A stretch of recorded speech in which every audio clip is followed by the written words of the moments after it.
Bien, mesdames et messieurs, bonjour à toutes et à tous. Monsieur Thomas Romer, administrateur du Collège de France, étant retenu par des obligations impérieuses, il m'a chargé d'abord de vous présenter ses excuses et ensuite de vous souhaiter évidemment la bienvenue en cet amphithéâtre Maurice Halbwachs. Et au fond, pouvions-nous rêver meilleur hôte pour parler des périls de l'oubli, des espoirs de la démocratie, de l'archivage de soi et de l'avenir des archives. Je viens d'énumérer les 4 grandes parties de notre réflexion sur les défis de l'archive. Et si je suis heureux de vous accueillir ici pour sa seconde journée, ce n'est pas seulement parce que j'ai eu le plaisir et l'honneur de prendre la suite d'Antoine Compagnon et de son programme Passage des disciplines dans l'accueil au Collège de France de cette manifestation du projet Archives du Collège international de philosophie dirigé par Isabelle Alfandari, qui va nous dire un mot tout à l'heure, mais parce qu'au Collège, j'y préside également la commission Archives, Éditions et Bibliothèques. Or, on ne le sait pas toujours. C'était d'ailleurs déjà inscrit dans Dialoguer l'archive, le livre qui vient de paraître à INA Éditions. On ne le sait pas toujours, mais le Collège de France est un centre d'archives important et innovant qui, grâce aux efforts de ses équipes, met beaucoup d'énergie, d'inventivité également, à faire vivre ses fonds,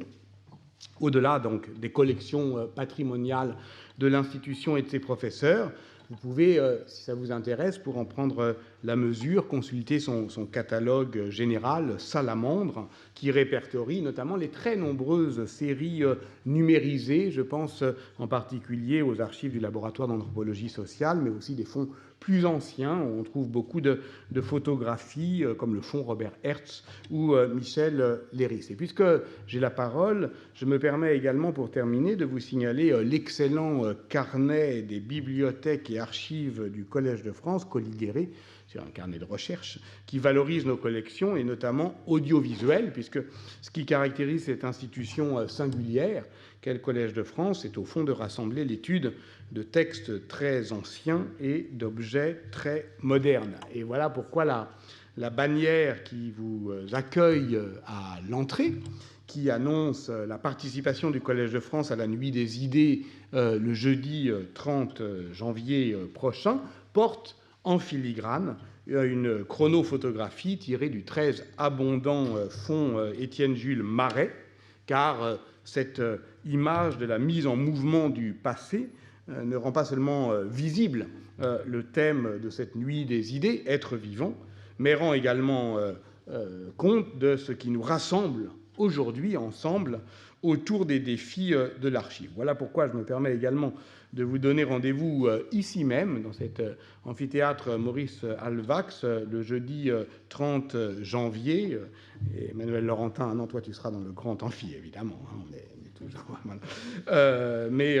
ici, après Emmanuel, à 22h, et bien différents chercheurs rassemblés autour de la revue numérique Entre-temps, dont j'ai le plaisir de m'occuper ici, performeront ce qu'ils ont appelé les vitalités de l'archive, une manière active et joyeuse de redonner vie justement aux traces du passé, et ils le feront, voyez comme la vie est bien faite, en compagnie de Philippe Artière, que nous allons écouter bientôt. Voilà, merci encore d'être là et bienvenue.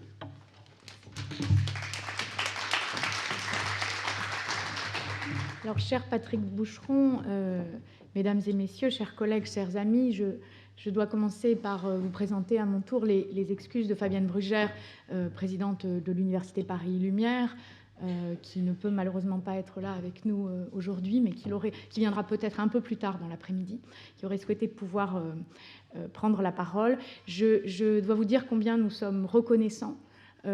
combien non seulement le Collège international de philosophie est honoré, combien le groupe Archives, que j'ai l'honneur de représenter ici ce matin, est reconnaissant au Collège de France de nous accueillir dans ses murs, combien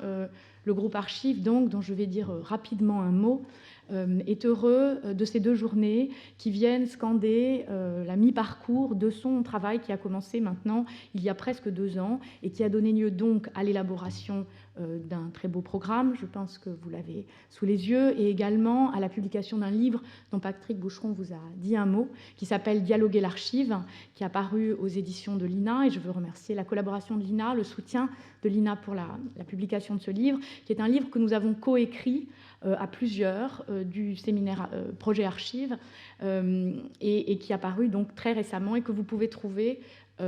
notamment, je sais que la librairie Compagnie en a acquis un certain nombre d'exemplaires si vous êtes intéressé, ou sinon vous pouvez le trouver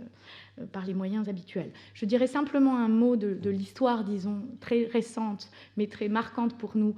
du groupe Archives, enfin du groupe Projet Archives, pour vous dire qu'il a été donc inauguré en novembre 2017 à New York, avec le soutien de l'Institut français, que c'est un groupe qui a pris naissance au sein du Collège international de philosophie, avec un certain nombre de correspondants internationaux du collège, mais également au sein de l'UPL, de l'Université Paris-Lumière, qui comprend de nombreuses institutions archivistiques patrimoniales importantes françaises. L'idée qui nous était venue dans le cadre du Collège international de philosophie, était de chercher, au fond, à faire ce que nous savions le mieux faire, à savoir mettre ensemble des savoirs et des pratiques, mettre ensemble de la théorie et de la pratique autour d'une question qui a, au fond, été assez fondatrice pour l'histoire du Collège international, à savoir la question de l'archive. Et c'est ainsi que nous sommes allés trouver un certain nombre d'institutions au sein du PL et au-delà du PL, et notamment les Archives nationales, l'INA, la Bibliothèque nationale de France, le Louvre, le Musée national de l'histoire de l'immigration, l'Académie des sciences, le Collège de France, mais aussi des institutions étrangères comme l'Université du Chili à Santiago ou encore l'Université d'Irvine en Californie, qui nous ont rejointes pour former un groupe d'une vingtaine de personnes qui travaillent avec acharnement depuis 2 ans et se rencontrent à raison de 3 séminaires par an pour travailler sur des problématiques liées à des fonds d'archives particuliers, mais également élaborer ensemble une réflexion autour des questions techniques et politiques de l'archive contemporaine. Et plus le groupe s'est réuni, plus des liens véritables se sont tissés entre nous, et l'idée qu'une réflexion pourrait se continuer, peut-être même au-delà disons, du financement qu'UPL nous a généreusement accordé, autour de la question de la place de l'archive dans la société et dans une société démocratique est une possibilité à laquelle nous songeons maintenant très, très sérieusement. Voilà, je ne vais pas en dire tellement plus, je vais simplement vous remercier de votre présence, remercier encore une fois le Collège de France de son hospitalité, remercier également le soutien des archives diplomatiques qui fait aussi partie du groupe bien entendu et qui soutient la journée, qui a rendu le financement de ces 2 journées possible. Voilà, et je vous souhaite d'excellents débats. Merci.